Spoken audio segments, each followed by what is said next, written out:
할렐루야. 우리 찬송가 187장 같이 찬송하시며 오늘 하루도 예배로 주님 앞에 구별하며 나아가시겠습니다. 우리 찬송 187장입니다. 찬송 187장입니다. 우리 찬송가 187장입니다.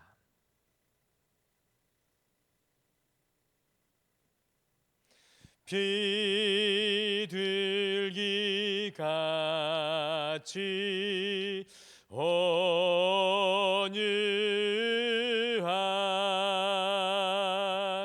은혜의 성령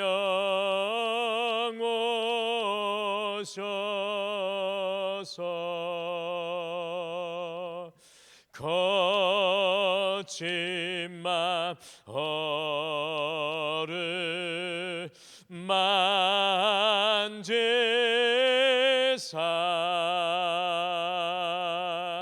위로와 평화 주소서.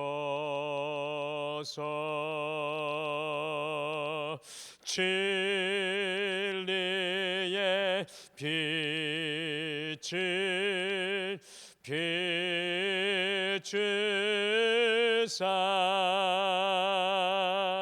주의 길 바로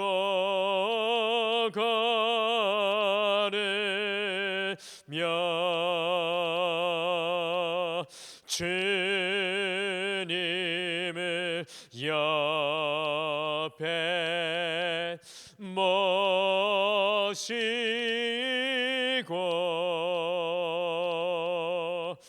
경건히 살게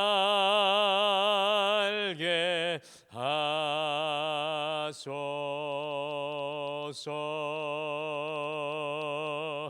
주님과 동행하면서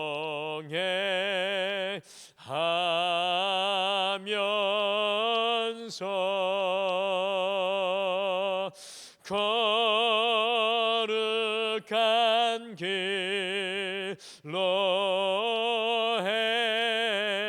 행하며 진리의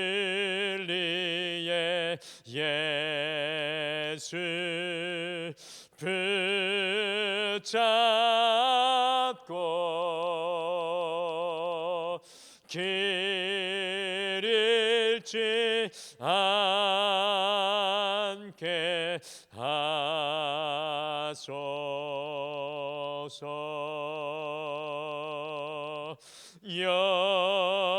연약한 나를 도우사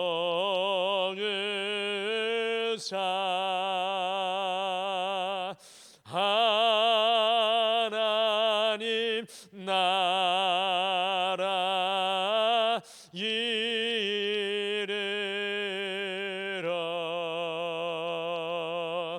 주님의 품에 안기는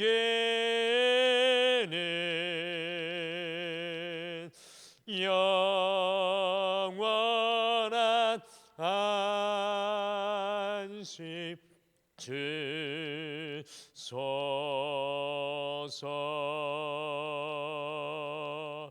아멘.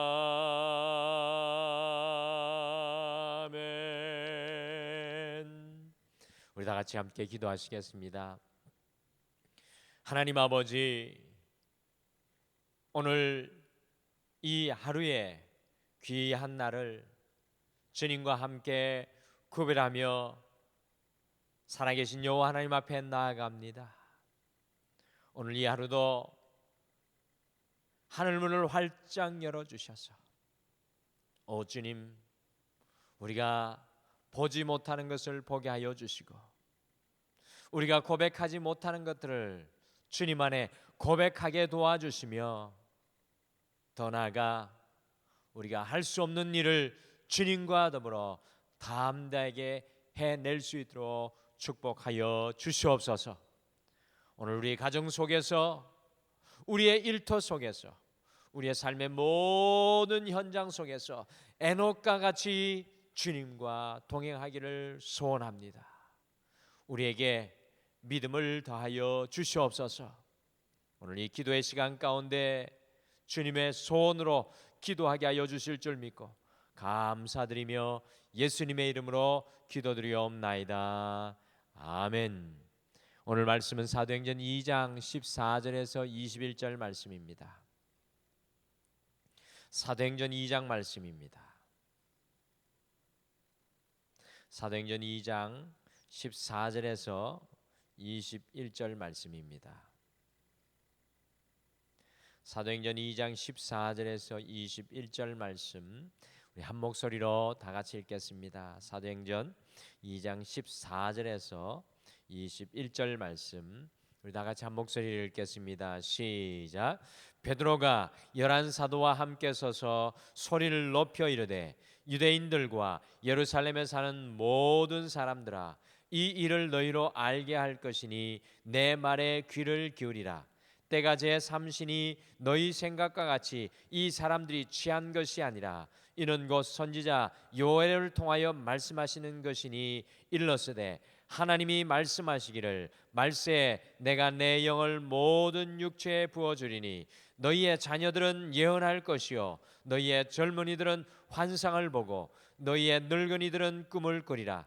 그때 내가 내 영을 내 남종과 내 여종들에게 부어주리니 그들이 예언할 것이요 또 내가 위로 하늘에서는 기사를 아래로 땅에서는 징조를 베풀리니 곧 피와 불과 연기로다. 주의 크고 영화로운 날이 이르기 전에 해가 변하여 어두워지고 달이 변하여 피가 되리라. 누구든지 주의 이름을 부르는 자는 구원을 받으리라 하였느니라. 아멘. 예전에 이 컴퓨터의 사양에 따라서 286세대, 또 386세대, 486세대, 586세대라고 재미있게 이 컴퓨터를 비교해서 이 시대를 구분하였습니다. 컴퓨터가 발전하는 것과 그 시대의 특징이 아주 절묘하게 어우러져서 굳이 설명하지 않아도 그 시대를 잘 이해할 수 있는 말이 되었습니다. 우리가 살아가는 세상은 각 시대가 가지는 독특한 특징들이 있습니다. 그래서 시대를 분별하며 시대에 맞게 살아가는 것이 아주 지혜로운 성도의 삶입니다. 오늘은 잠시 사도행전 다시 앞부분으로 우리가 돌아가서요, 우리가 지금 어떤 시대에, 여러분과 제가 어떤 시대에 살고 있는지 함께 생각해 보시겠습니다. 성경은 우리가 살아가는 시대를 두 가지로 분명하게 보여주고 있습니다. 첫째는 율법의 시대. 이 율법의 시대는 주로 이 구약 시대를 상징하는 것으로 모세가 받은 시내산의 율법이 중심이 되는 시대였습니다. 우리 예수님께서 이 땅에 오시기 전의 시대입니다. 둘째는 이 성령의 시대인데, 이 성령 시대는 예수님께서 이 땅에 3년간 공생의 시간을 보내신 이후에 승천하신 이후부터 주님이 오시는, 다시 오는 그 마지막 때까지의 시간을 말합니다. 율법의 시대와 성령의 시대에 살아가는 이 성도의 방법은 완전히 다릅니다. 율법의 시대는 율법이 중요하여서 이 율법을 가르치고 전해줄 제사장과 예언자와 선지자가 참으로 중요하였습니다. 그러나 여러분과 제가 살아가는 이 성령의 시대는 율법의 시대와 다르게 살아가야 합니다. 오늘 말씀은 성령의 시대에 우리가 어떻게 살아야 하는지 잘 볼 수 있는 말씀입니다. 아니, 사도행전 말씀 전체는 성령의 시대, 이 사람들이 어떻게 살아야 하는지 보여주는 성령 시대의 이야기, 성령 시대의 성도와 교회의 이야기입니다. 오늘은 이 성령 시대의 성도가 살아가는 법이라는 제목으로 성령의 시대에 우리가 어떻게 살아가야 할지 우리가 함께 말씀을 살펴보시면서 이 하루 우리가 성령의 사람으로 살아가시기를 축복합니다. 첫째, 성령의 시대에는 우리가 새로운 믿음의 시도를 하게 됩니다. 성령의 시대에는 날마다 새로운 믿음의 시도를 하게 됩니다. 같이 사도행전 2장 14절의 말씀을 함께 읽겠습니다. 14절 말씀 같이 읽겠습니다. 시작. 베드로가 11사도와 함께 서서 소리를 높여 이르되 유대인들과 예루살렘에 사는 모든 사람들아, 이 일을 너희로 알게 할 것이니 내 말에 귀를 기울이라. 아멘. 14절 앞부분에 보시면 베드로가 11사도와 함께 서서 소리를 높여 이르되라고 하는 그 말씀에 주목해 주시길 바랍니다. 오늘 베드로의 모습이 굉장히 특별합니다. 예수님께서 십자가에 못 박혀 돌아가실 때 지금 오늘 성경에 기록된 시간과 얼마 되지 않았는데요. 예수님께서 십자가에 못 박혀 돌아가실 때 어린아이 여자 종에게 3번이나 예수님을 모른다고 부인하였지만 오늘의 이 베드로의 모습은 그런 모습이 아닙니다. 제자들의 모습도 분명히 달라졌습니다. 예수님께서 십자가에 죽으신 것을 알고 모두 다 예루살렘의 마가의 다락방에 모여서 문을 꼭꼭 걸어 잠그고 숨었던 제자들이었습니다. 그런데 자신들을 잡아 죽일 수도 있는 사람들 앞에서 베드로와 제자들은 일어서서 말씀을 오늘 전하고 있습니다. 꼭 기억하시기를 바랍니다. 성령의 시대는 세상이 바뀌는 것이 아니라 성령의 시대는 내가 바뀌는 시대입니다.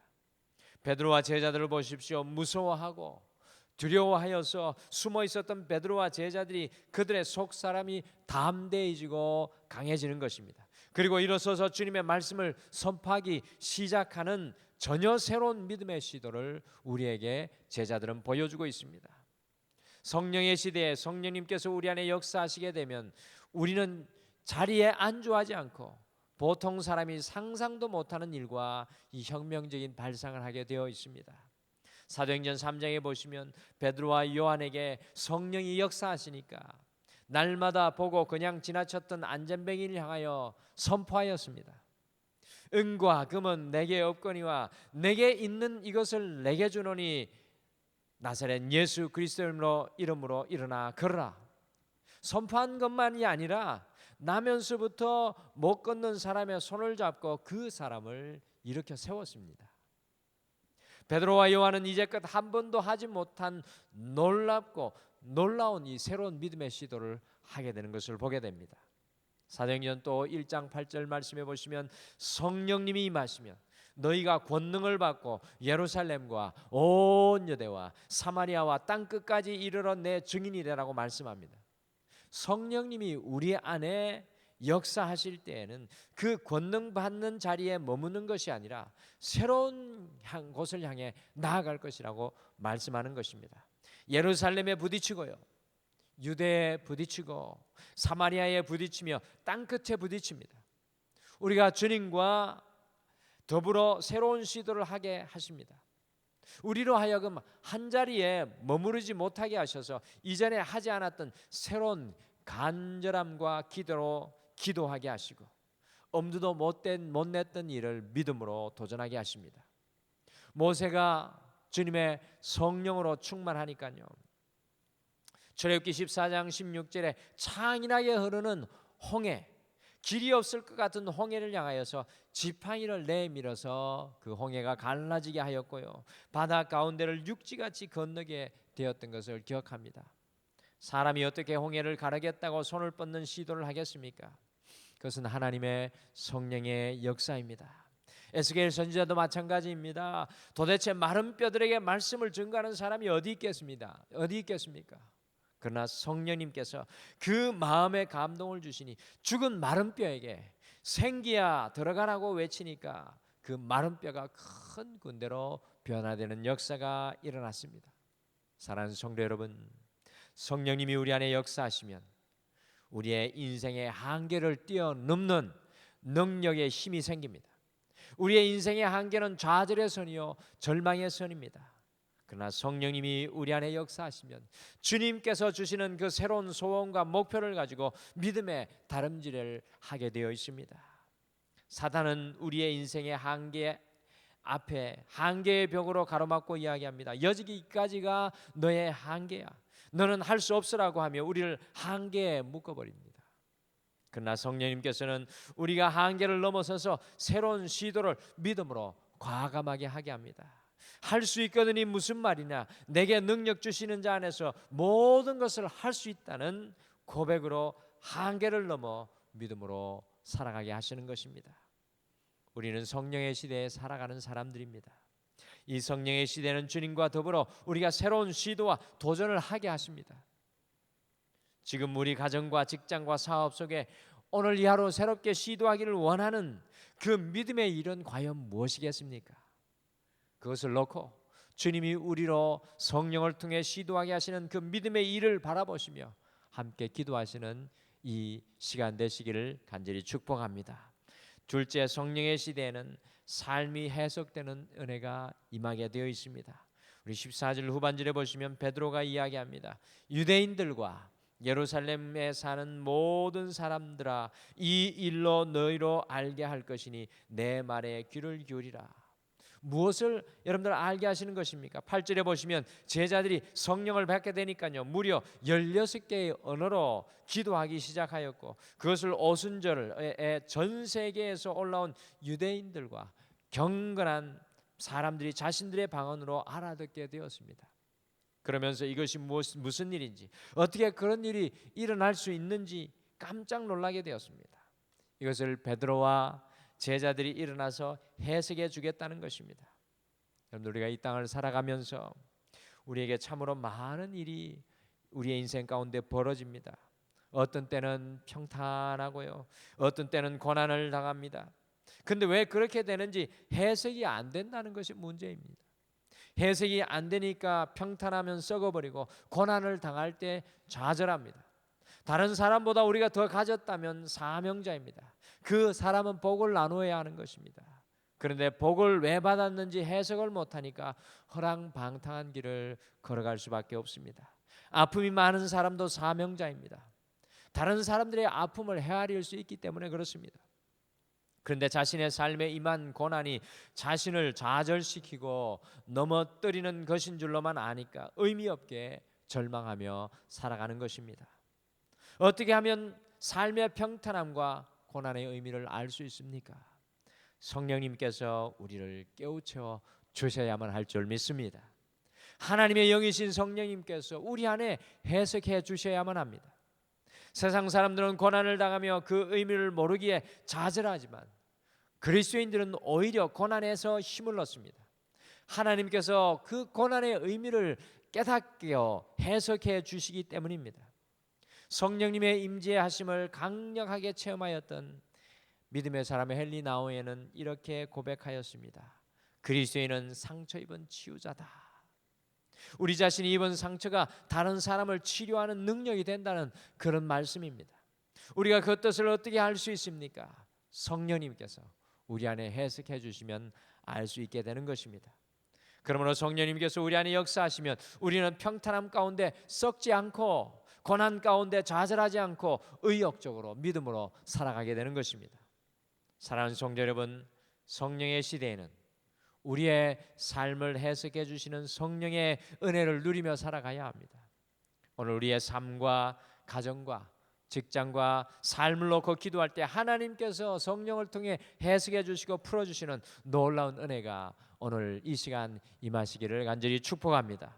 마지막으로 성령의 시대는 세 가지 분명한 변화를 경험합니다. 17절 마지막으로 읽겠습니다. 17절 말씀 같이 읽겠습니다. 시작. 하나님이 말씀하시기를 말세 내가 내 영을 모든 육체에 부어주리니 너희의 자녀들은 예언할 것이요 너희의 젊은이들은 환상을 보고 너희의 늙은이들은 꿈을 꾸리라. 아멘. 17절에 베드로는 요엘 선지자의 예언을 풀어서 성령의 시대를 우리에게 설명합니다. 성령의 시대에는 성도들은 세 가지 분명한 것을 경험합니다. 첫 번째, 예언할 것이요 라고 말합니다. 예언은 무엇입니까? 하나님께서 우리에게 주시는 말입니다. 곧 우리의 언어, 말, 고백이 이 성령의 시대는 달라진다는 것입니다. 성령의 시대에 살아가는 사람들은 주님이 주시는 말로 살아가게 됩니다. 두 번째 보니까 환상을 보고 라고 말씀합니다. 환상은 바로 주님께서 우리에게 보여주시는 것입니다. 우리가 보는 것이 아니라 주님께서 보여주시는 것을 보고 살아간다는 것입니다. 성령의 시대는 보는 것이 다른 시대입니다. 마지막으로 꿈을 꾼다는 것입니다. 다른 것을 소원하며 살아가게 된다는 것입니다. 우리가 소원하는 것이 아니라 주님께서 소원하시는 것을 꿈꾸고 살아간다는 것입니다. 사랑하는 성도 여러분, 성령의 시대에 살아가면서도 아직도 우리 말만 하고, 아직도 우리가 보는 것만 보고 살아가고, 아직도 우리가 꿈꾸는 것만으로 살아갑니다. 잊지 마시길 바랍니다. 성령의 시대를 살아가는 우리는 오늘 이 하루 주님께서 주시는 말을 고백하며, 주님께서 보여주시는 것을 믿음으로 보며, 주님께서 꿈꾸게 하시는 것을 소원하시며 살아가시기를 축복합니다. 성령의 시대는 성령의 시대에 살아가는 우리는 오늘 이 하루 주님과 더불어 새로운 믿음의 시도를 하시기를 바랍니다. 오늘 이 하루 주님께서 해석해 주시는 삶으로 살아가시기를 바랍니다. 오늘 이 하루 다른 말과 다른 것을 보시고 다른 것을 꿈꾸시기를 간절히 축복합니다. 우리 다 같이 기도하시겠습니다. 하나님 아버지, 오늘 성령의 시대의 문을 열어가며 베드로와 제자들이 주님 앞에 새로운 삶의 모습으로 살아가는 것을 보게 하여 주심을 참으로 감사합니다. 성령의 시대에 살아가는 우리가 주님 주신 그 믿음을 부여잡고 주님 안에 주님께서 하게 하시는 것들을 도전하며 시도할 수 있도록 우리를 붙잡아 주시옵소서. 성령의 시대는 주님께서 우리의 삶을 해석해 주시는 은혜를 누리는 시대입니다. 오늘 이 하루 우리의 고난도, 우리의 아픔도, 우리의 평탄함도 주님께서 해석하여 주시는 놀라운 은혜로 우리가 살아갈 수 있도록 축복하여 주시옵소서. 오늘 이 하루 다른 말 그리고 다른 것을 보게 하시고 다른 것을 꿈꿀 수 있는 저희들 될 수 있도록 붙잡아 주시옵소서. 오늘도 이 기도 가운데 주님께서 우리의 주인 되어 주실 줄 믿고 이 하루를 주님 앞에 올려드리며 감사드리며 예수님의 이름으로 기도드리옵나이다. 아멘. 하늘에 계신 우리 아버지여, 이름이 거룩히 여김을 받으시오며 나라가 임하옵시오며 뜻이 하늘에서 이루어진 것 같이 땅에서도 이루어지이다. 오늘 우리에게 일용할 양식을 주시옵고 우리가 우리에게 죄 지은 자를 사하여 준 것 같이 우리 죄를 사하여 주시옵고 우리를 시험에 들게 하지 마시옵고 다만 악에서 구하시옵소서. 나라와 권세와 영광이 아버지께 영원히 있사옵나이다. 아멘. 오늘 이 아침에 함께 우리가 기도하실 때 두 가지의 기도의 제목을 가지고 우리 함께 기도하시겠습니다. 성령 시대에 살아가는 성도로 새로운 믿음의 시도로 살아가게 하옵소서. 주님께서 하게 하시는 믿음의 도전을 하게 하옵소서라고 우리가 소망하며 함께 기도하겠습니다. 두 번째, 우리의 삶 속에 해석되어지지 않는 많은 것들이 있습니다. 고난도 있고 질병도 있고 가정의 우한 자녀들의 문제도 있는데 성령님으로 말미암아 해석되게 하셔서 오늘 이 하루 다른 말을 하고 다른 시각으로 보며 다른 것을 꿈꿀 수 있도록 살아가게 하옵소서. 우리가 믿음으로 말씀 생각하시며 함께 기도하시고 각자의 기도로 주님 앞에 나가시기를 바랍니다. 우리 다 같이 함께 기도하겠습니다.